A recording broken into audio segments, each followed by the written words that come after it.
Hello students. तो आज हम ज्ञान सागर का 13वां पाठ साहस को सलाम। तो साहस को सलाम हम पाठ पढ़ेंगे। तो साहस, ठीक है, यानी हिम्मत, हिम्मत को सलाम, ठीक है। साहस को सलाम यानी हिम्मत को। अब इस पाठ में किसकी हिम्मत को सलाम किया गया है? तो यहाँ पर एक अरुणिमा सिन्हा नाम की एक लड़की है जो खेल कूद में तो बहुत अच्छी थी, ठीक है। पर उसके साथ कुछ ऐसी घटना घटती है कि वो ट्रेन में जा रही होती है और उसकी जो लुटेरों के साथ भिड़ंत हो जाती है। वो उसकी चेन छीनने का और पर्स छीनने का प्रयास करते हैं और वो अकेली होकर भी उनसे लड़ती है, छुड़ाने का प्रयास करती है अपने आप को।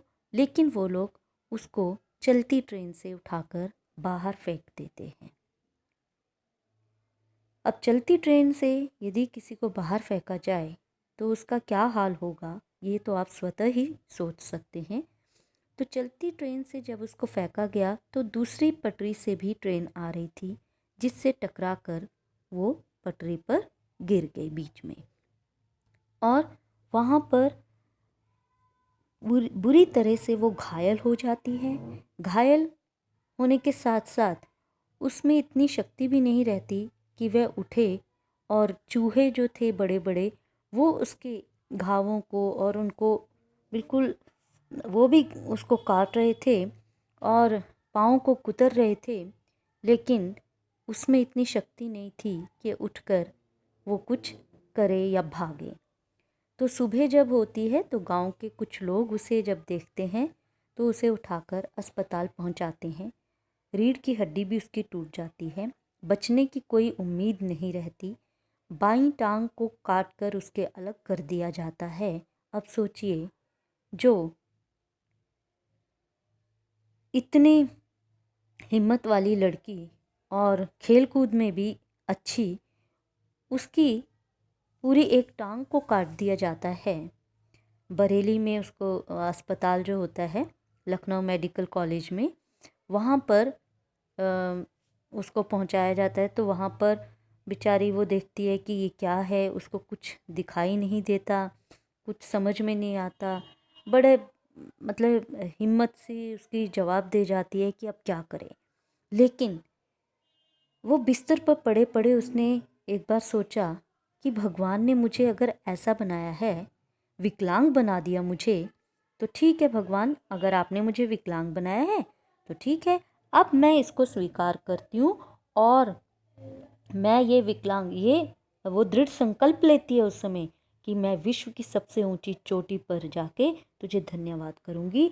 तो वो लड़की अरुणिमा सिन्हा, जो कि फिजिकली हैंडीकैप्ड जिसको कहते हैं, विकलांग जिसको कहते हैं, वो सच में ही इतनी हिम्मत करती है कि वाकई वो एवरेस्ट की चोटी पर चढ़ जाती है और वहाँ पर अपने देश का झंडा फहराती है।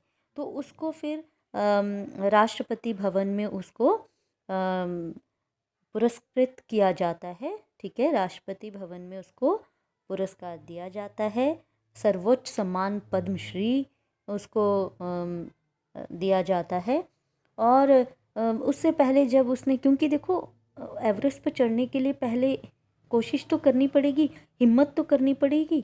लोगों ने तो निराश कर दिया था कि ये लड़की तो अब कुछ नहीं कर सकती, अब तो इसका कुछ नहीं हो सकता, है ना। लेकिन नहीं, उसने हिम्मत रखी, वो निराश नहीं हुई। तो जीवन में आपने भी निराश नहीं होना है, ठीक है। चलते रहना है, कोशिश करते रहना है। भगवान ने जैसा दिया, ठीक है, अब आगे बढ़िए। कर्म करना तो हमारे हाथ में है ना। तो उसने भी कर्म किया, अरुणिमा सिन्हा ने क्या किया, कर्म किया। और उसने क्या किया, एक बचेंद्री पाल जो थे उनके पास वो गई, और बचेंद्री पाल ने जब उसकी शारीरिक दशा जब देखी कि ये लड़की तो ये कैसे एवरेस्ट पर चढ़ेगी, है ना, तो उसने देखा कि उसका हौसला तो बड़ा बुलंद है। जब उससे बात की तो उन्होंने सच में उसकी पीठ थपथपाकर कहा कि वाकई तुम चाहे कैसी भी हो, लेकिन तुम्हारा लक्ष्य तुम्हारे कदमों में होगा, क्योंकि तुम्हारा हौसला जो है वो माउंट एवरेस्ट से भी कहीं बड़ा है। तो हौसला रखना पड़ता है, उसके लिए दृढ़ संकल्प करना पड़ता है। लोगों की बातों में नहीं चलना पड़ता है ना। कई बार लोग हिम्मत बंधाने की जगह निराशाजनक खुद भी हो जाते हैं, दूसरों को भी निराशाजनक कर देते हैं। लेकिन इसके परिवार ने इसका साथ दिया, ये निराश नहीं हुई, हिम्मत नहीं हारी, इसलिए इस पाठ का नाम यहाँ पर रखा गया है साहस को सलाम। ठीक है। और इस पाठ के माध्यम से हमें जो सीख मिलती है वो यही है कि हमें जीवन में निराश नहीं होना है, कैसी भी परिस्थितियाँ आ जाए। ठीक है। तो चलिए, ये कौन से सन की बात है देखें हम। ये वर्ष 2015, तो कोई बहुत पुरानी बात नहीं है। 2015 है ना, 5-6 साल पुरानी बात है, तो बड़ी पुरानी नहीं है। मैं राष्ट्रपति भवन से सुसज्जित, ठीक है, मैं राष्ट्रपति भवन के सुसज्जित अशोक कक्ष में बैठी हूँ। वो अब अपनी फ्लैशबैक स्टोरी सुनाते हैं ना, जैसे फिल्म में, बिल्कुल वैसी फ्लैशबैक स्टोरी है कि वो सोच रही है और उस समय को याद कर रही है कि जब 2015 में राष्ट्रपति भवन के सुसज्जित मतलब भली भांति सजा हुआ पूरा हॉल देश के गणमान्य विशिष्ट अतिथियों से भरा है। ठीक है। तो वहाँ पर बड़े बड़े लोग, विशिष्ट अतिथि वहाँ पर बैठे हुए हैं। ठीक है। उद्घोषक, उद्घोषक कौन है? जो नाम बुलाता है, जहाँ होस्ट करने के लिए खड़ा है ना, वहाँ पे बोलते हैं जो, है ना, जैसे स्टेज हैंडलिंग करते हैं तो पुकार रहे हैं। उद्घोषक ने देश के चौथे सर्वोच्च सम्मान पद्मश्री के लिए मेरा नाम पुकारा तो मेरी तंद्रा भंग हुई। ठीक है। तंद्रा मतलब ध्यान एकदम भंग हुआ कि ओह मेरा नाम पुकारा गया, है ना। अरुणिमा सिन्हा विश्व की प्रथम महिला पर्वतारोही, जिन्होंने अदम्य साहस का परिचय देते हुए विकलांगता के बावजूद विश्व के सर्वोच्च शिखर माउंट एवरेस्ट पर विजय प्राप्त की। तो इस तरह से उसका नाम बुलाया गया। और अरुणिमा सिन्हा करके वो विश्व की पहली महिला पर्वतारोही, है ना, जो विकलांग होते हुए भी उसने एवरेस्ट पर विजय प्राप्त की। ठीक है। पूरा अशोक हॉल करतल ध्वनि से गूंज रहा है। करतल मतलब तालियों की गड़गड़ाहट से गूंज उठा, सब तालियां बजा रहे हैं। मैं माननीय राष्ट्रपति जी से पद्मश्री प्राप्त कर रही हूँ, पर मैं स्वयं को रेल की पटरियों पर पड़ा पाती हूँ। कह रही उस समय ये तो ध्यान आया, साथ साथ में उसको दूसरी बात भी ध्यान आ गई कि किस तरह से मेरे साथ वो घटना घटी थी। ठीक है। तो उसने देखा, तो अब वो कह रही है कि अब मैं अपने आप को रेल की पटरियों पर पड़ा पाती हूँ। मेरी बाईं टांग घुटने के नीचे से कट गई, बाईं यानी लेफ्ट। दूसरी टांग भी जख्मी है, एक टांग कट गई है, दूसरी जख्मी है। मेरे ऊपर से एक के बाद एक ट्रेन धड़धड़ाती हुई गुजर रही है, पटरी पर पड़ी है और एक के बाद एक ट्रेन उसके ऊपर से गुजर रही है। वो बिल्कुल निस्तब्ध, बिल्कुल वैसे पड़ी हुई है, कुछ कर नहीं सकती।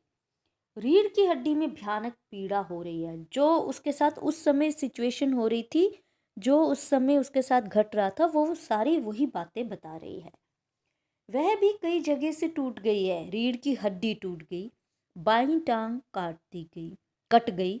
ठीक है। और दाईं टांग भी जख्मी है। बचा कौन सा हिस्सा? रीढ़ की हड्डी भी जगह जगह से टूट गई है। मेरे मस्तिष्क में सारी घटनाएं किसी फिल्मी रील की तरह आ जा रही हैं। सच में उसके दिमाग में वो सारी बातें बिल्कुल ऐसे एक के बाद एक, जैसे फिल्मी रील होती है ना, चलती जाती है आगे, बिल्कुल सारी बातें उसके आंखों के आगे वैसे ही आ रही हैं।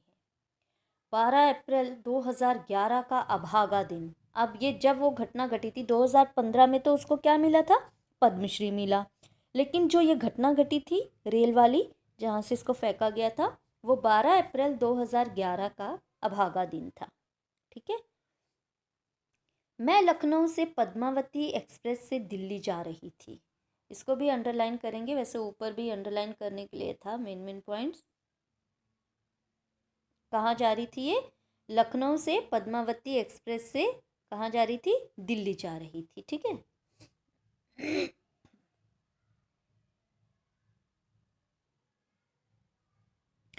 मुझे नोएडा में फुटबॉल मैच खेलना था। जा क्यों रही थी? क्योंकि उसको क्या खेलना था? उसको फुटबॉल मैच खेलना था। रेल की सामान्य श्रेणी के इस डिब्बे में अचानक कुछ लुटेरे घुस आए और लूट मार करने लगे। जैसे ही एक लुटेरे ने मेरी चेन और पर्स छीनने की कोशिश की, ये घटना घटी थी। लुटेरे आए और इसका पर्स और चेन खींचने की कोशिश की। मैं उनसे भिड़ गई। ये भिड़ गई, इसने नहीं खींचने दी। मैं अकेली और लुटेरों का पूरा गिरोह। लुटेरे ज़्यादा थे, ये तो बेचारी अकेली भिड़ रही थी। उन्होंने मुझे चलती ट्रेन से बाहर फेंक दिया। मैं दूसरी पटरी से गुजरती हुई ट्रेन से टकराकर गिर गई और पूरे 7 घंटों तक मैं पटरी पर ही असहाय पड़ी रही। मेरा पूरा शरीर निर्जीव हो चुका था। निर्जीव, मृत समान, मरे हुए के समान, बिल्कुल ऐसा लग रहा था कि खत्म हो गई हूँ। पर मानसिक रूप से मैं जागृत थी। मतलब वैसे कुछ कुछ होश थी उसको, और ऐसा लग रहा था कि शरीर तो खत्म हो चुका है। मुझे लगा कि जीवन का अंत अब निकट है, कि मैं अब शायद मर जाऊंगी, बचूंगी नहीं, ऐसा वो सोच रही थी। तो चूहे मेरे टांग कटे पाँव को कुतर रहे थे। वो टांग कट गई थी ना, और चूहे भी वहाँ पर आकर उसको कुतरने लगे। पर उन्हें भागने की शक्ति पर उन्हें भगाने की शक्ति मुझ में नहीं थी। मतलब इतना भी नहीं कि वो हाथ आकर उनको भगाए, है ना। सुबह कुछ ग्रामीणों ने मुझे देखा तो मुझे अस्पताल पहुंचाया। ठीक है, तो इतने घंटे तक पड़ी रही, पूरी रात वहाँ पड़ी रही, सुबह जाकर उसको पहुंचाया। तो क्या हालत हुई होगी उसकी। जितनी जल्दी अस्पताल पहुंचाया जाए उतनी जल्दी थोड़ा सा ठीक होने की संभावना रहती है। ये तो बेचारी इतने अगली सुबह को जाकर इसको पहुंचाया गया। ठीक है, तो आज हम इतना ही पढ़ेंगे। आपने यहाँ तक पढ़ना है। ठीक है, और यहाँ पर ये 2015 की बात है, इसको भी अंडरलाइन कर लेंगे।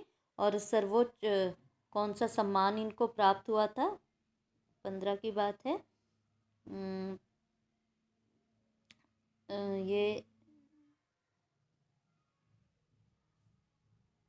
ये मिला था इसको चौथा सर्वोच्च सम्मान। ठीक है, तो अरुणिमा सिन्हा को क्यों मिला था? क्योंकि उसने क्या किया था, अपने अदम्य साहस का, मतलब ये उसने माउंट एवरेस्ट पर उसने चढ़ाई की थी, इसलिए पूरा अशोक हॉल करतल ध्वनि से गूंज रहा था। ठीक है, तो यहाँ तक आपने पढ़ना है, जहाँ तक हमने अभी पढ़ाया कि अस्पताल पहुँचाया गया, उसके बाद हम कल पढ़ेंगे। ठीक है, okay, bye and thank you.